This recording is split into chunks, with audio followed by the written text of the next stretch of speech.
Assalamu alaikum students. Welcome to IT Students Training C++ programming course intermediate level का ये lecture number 40 है। Student, previous lecture तक हमने file handling को discuss किया था। फाइल हैंडलिंग के रिलेटेड हमने बहुत से लेक्चर जो है वो डिस्कस किए और इसके रिलेटेड हमने बहुत से जो प्रोग्राम्स हैं डेव C++ में वो भी लिखे और कंपाइल किए थे। ऑलमोस्ट हमने फाइल के रिलेटेड जो इम्पोर्टेंट कंसेप्ट थे वो सब डिस्कस कर लिए हैं। आज से हम एक और इम्पोर्टेंट कंसेप्ट को डिस्कस करने जा रहे हैं जिसका नाम है स्ट्रक्चर। स्टूडेंट, जब हमने प्रोग्रामिंग स्टार्ट की थी तो सबसे पहले जो हमने कंसेप्ट डिस्कस किया था डेटा को स्टोर करने के लिए वो था वेरिएबल। हमने जब भी कोई सिंगल वैल्यू सेव करनी थी तो उसके लिए हम वेरिएबल डिक्लेयर करते हैं। तो वेरिएबल डिक्लेयर करने के लिए हमें उसके साथ डेटा टाइप मेंशन करना पड़ता है। जिस डेटा टाइप का वेरिएबल होता है उसी तरह की वैल्यू उसमें स्टोर की जाती है। फॉर एग्जाम्पल, हमने अगर कोई इंटीजर सेव करना है तो उसके लिए हम इंट डेटा टाइप डिक्लेयर करते हैं। नेक्स्ट मूव करते हुए हमने एक प्रोग्राम लिखा था जिसमें हमने 10 स्टूडेंट की एज वो सेव करनी थी। तो 10 स्टूडेंट की एज सेव करने के लिए हमें 10 वेरिएबल डिक्लेयर करने पड़े थे और सारे के सारे वेरिएबल इंट डेटा टाइप के थे। ये प्रोग्राम काफी लेंथी हो गया था। तो नेक्स्ट मूव करते हुए हम एक और कंसेप्ट की तरफ पहुंचे जो कि था अरे। जब हमने अरे को स्टार्ट किया तो हमें पता चला कि अरे को यूज करते हुए हम एक ही डेटा टाइप के बहुत से वेरिएबल्स को इकट्ठा कर सकते हैं, ग्रुप कर सकते हैं। तो उसमें फिर हमने वही प्रोग्राम जो 10 स्टूडेंट की एजेस लेनी थी वो दोबारा लिखा और हमने जस्ट एक अरे डिक्लेयर की जिसका साइज 10 था और उसका डेटा टाइप इंट था। तो एक ही अरे को डिक्लेयर करके हमने 10 स्टूडेंट की एजेस ले ली थी। अरे में यह है कि वो एक ही डेटा टाइप के मल्टीपल वैल्यूज को स्टोर करती है, लेकिन ऐसी भी रिक्वायरमेंट आती है कि हमें डिफरेंट डेटा टाइप की वैल्यूज सेव करना पड़ती हैं। फॉर एग्जाम्पल, हमने स्टूडेंट के रिलेटेड इंफॉर्मेशन जो है वो स्टोर करनी है। फॉर एग्जाम्पल, स्टूडेंट का नाम, स्टूडेंट का रोल नंबर, उसका एड्रेस, उसका CGPA, उसकी क्लास, स्कूल नेम। तो ये सारी चीजें सेव करने के लिए अभी तक हमारा नल ये कहता है कि हम हर एक इंफॉर्मेशन के रिलेटेड एक वेरिएबल डिक्लेयर करेंगे जो उसके रेलेवेंट डेटा टाइप का होगा। स्ट्रक्चर हमें ये फैसिलिटी देता है कि हम डिफरेंट डेटा टाइप की वैल्यूज को ग्रुप कर सकें।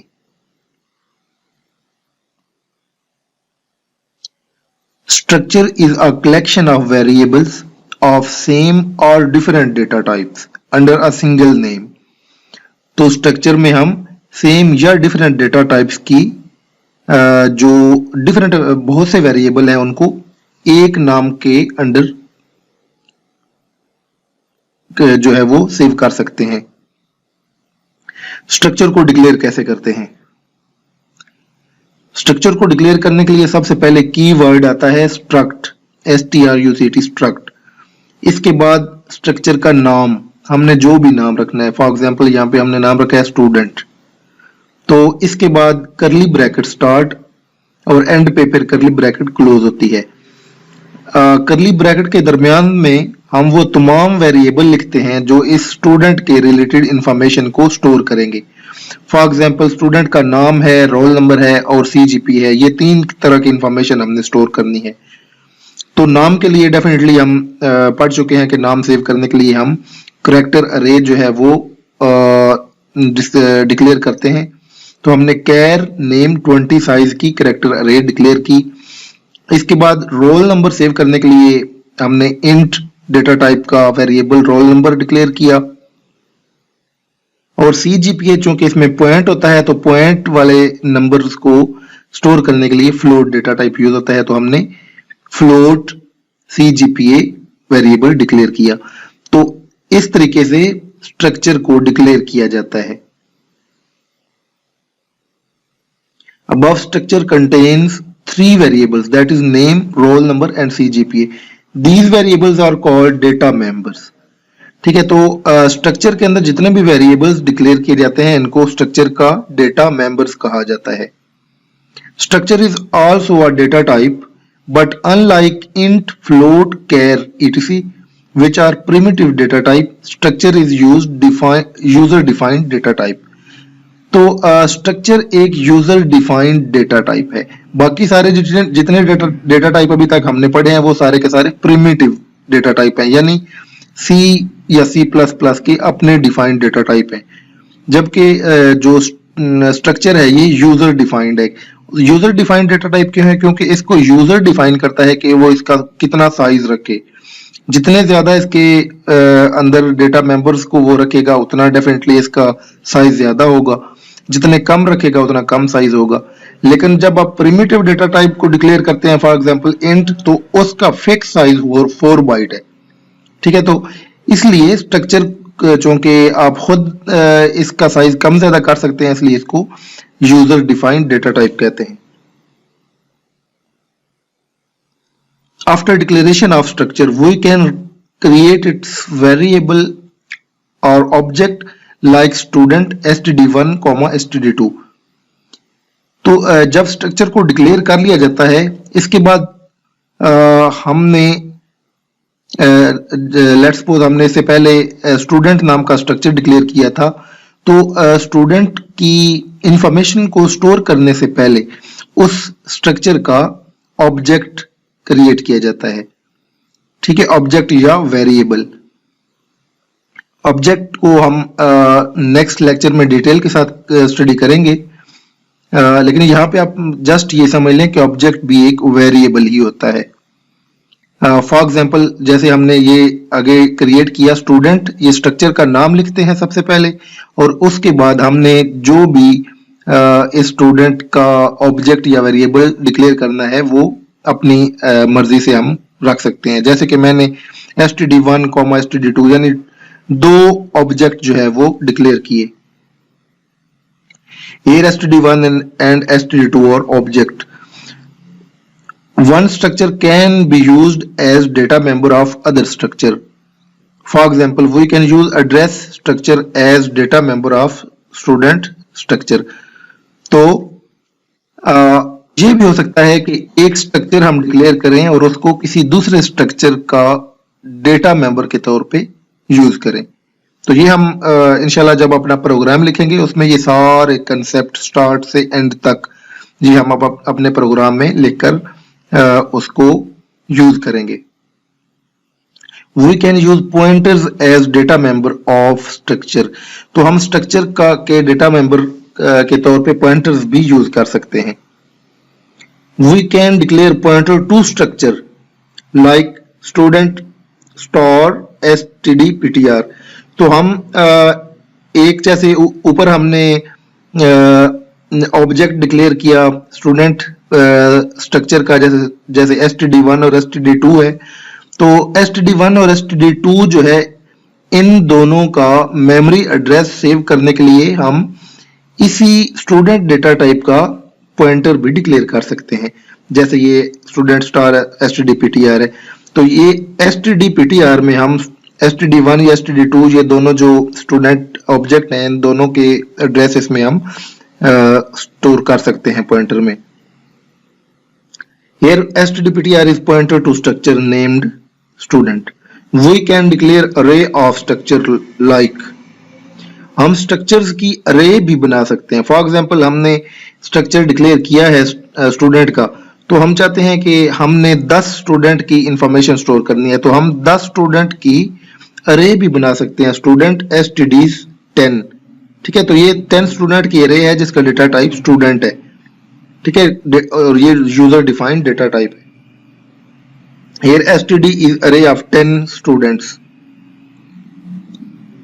स्ट्रक्चर इनिशियलाइजेशन, तो स्ट्रक्चर को इनिशियलाइज कैसे करते हैं? Structure can be initialized by two methods as. First method क्या है इनिशियलाइज करने का? फर्स्ट मेथड ये है कि जब हम सबसे पहले हमने डिक्लेयर किया, उसके बाद इसका ऑब्जेक्ट बनाया। स्ट्रक्चर का ऑब्जेक्ट बनाने के बाद ये हम जहां पे ऑब्जेक्ट बनाते हैं उसी पॉइंट पे हम डिक्लेयर कर सकते हैं, उसी लाइन पे। फॉर एग्जांपल जैसे है student std1 is equal to curly bracket के अंदर हम तीनों वेरिएबल जो हमने स्ट्रक्चर के अंदर डिक्लेयर किए थे, यानी तीनों डेटा मेंबर, उनकी वैल्यूज जो वैल्यू उनमें हमने स्टोर करनी है वो हम यहाँ करली ब्रैकेट के अंदर लिख देंगे। आपको पता है कि जब हम करैक्टर अरे जो है उसमें कोई वैल्यू स्टोर करते हैं तो वो डबल कोटेशन में होती है। तो ये डबल कोटेशन में अली, फिर कॉमा डाल के 231 ये रोल नंबर वेरिएबल में सेव हो जाएगा, और कॉमा 3.2 ये CGPA वेरिएबल में सेव हो जाएगा। इसके बाद करली ब्रैकेट के बाद सेमीकोलन भी होता है। First data member name is initialized by Ali, second data member roll number is initialized by 231, and third data member CGPA is initialized by 3.2. second method using dot operator। तो दूसरा मेथड ये है कि हम डॉट ऑपरेटर को use करते हुए भी डेटा मेंबर्स को इनिशियलाइज कर सकते हैं। जैसे हमने एक ऑब्जेक्ट डिक्लेयर किया स्टूडेंट std1, और फिर std1 डॉट नेम, यानी ये जो स्ट्रक्चर है स्टूडेंट इसके का ऑब्जेक्ट std1 इसको यूज करते हुए जो इसका नेम है std1 डॉट नेम, यानी जो करैक्टर अरे है, इज इक्वल टू अली। तो इस तरीके से करैक्टर अरे में ये अली सेव हो जाएगा। Next std1 dot roll number is equal to 231, तो रोल नंबर में 231 सेव हो जाएगा। और इस तरह std1 dot CGPA is equal to 3.2, तो जो थर्ड डेटा मेंबर है उसमें 3.2 सेव हो जाएगा। तो ये दो तरीके हैं स्ट्रक्चर को इनिशियलाइज करने के, यानी जहां पे हम डिक्लेयर कर रहे हैं उसी लाइन पे भी इनिशियलाइज कर सकते हैं, और डिक्लेयर करने के बाद जो ऑब्जेक्ट है वो क्रिएट करने के बाद सेपरेटली भी हम डॉट ऑपरेटर को यूज करते हुए हर डेटा मेंबर को इनिशियलाइज कर सकते हैं। If we declare pointer to structure like student star stdptr comma std1, then stdptr is equal to address of std1। तो इस तरीके से हम जो है std1 जो ऑब्जेक्ट है स्टूडेंट का, उसका जो एड्रेस है वो हम पॉइंटर में सेव कर सकते हैं। Then we can access data member either by dot operator और बाय एरो ऑपरेटर। जब हमने एक स्ट्रक्चर का जो एड्रेस है वो अपने पॉइंटर में सेव कर लिया, तो उस पॉइंटर को यूज करते हुए हम उस स्ट्रक्चर के डेटा मेंबर्स को एक्सेस कर सकते हैं दो तरीके से, और डॉट ऑपरेटर को यूज करते हुए भी और एरो ऑपरेटर को यूज करते हुए भी। जैसे अगर हमने पॉइंटर के जरिए डेटा मेंबर एक्सेस करने हैं डॉट ऑपरेटर यूज करते हुए, तो उसका ये तरीका है कि पैरेंथेसिस के अंदर स्टार stdptr पॉइंटर का नाम और इससे पहले डी रेफरेंसिंग ऑपरेटर, ये जो स्टैरिक है डी रेफरेंसिंग ऑपरेटर है, ठीक है, comma dot name is equal to Ali, ठीक है। तो एक ये तरीका है डॉट ऑपरेटर को यूज करते हुए। और सेकंड ये है हम डायरेक्ट पॉइंटर लिखें stdptr और उसके बाद ये एरो ऑपरेटर है, ठीक है। ये एरो ऑपरेटर क्या है, डैश ग्रेटर देन, ये एरो ऑपरेटर होता है name is equal to Ali. तो इस तरीके से भी हम डेटा मेंबर को एक्सेस कर सकते हैं, ठीक है। तो पॉइंटर को यूज करते हुए हम डाटा ऑपरेटर से भी और एरो ऑपरेटर से भी, दोनों से डेटा मेंबर्स जो है वो एक्सेस कर सकते हैं।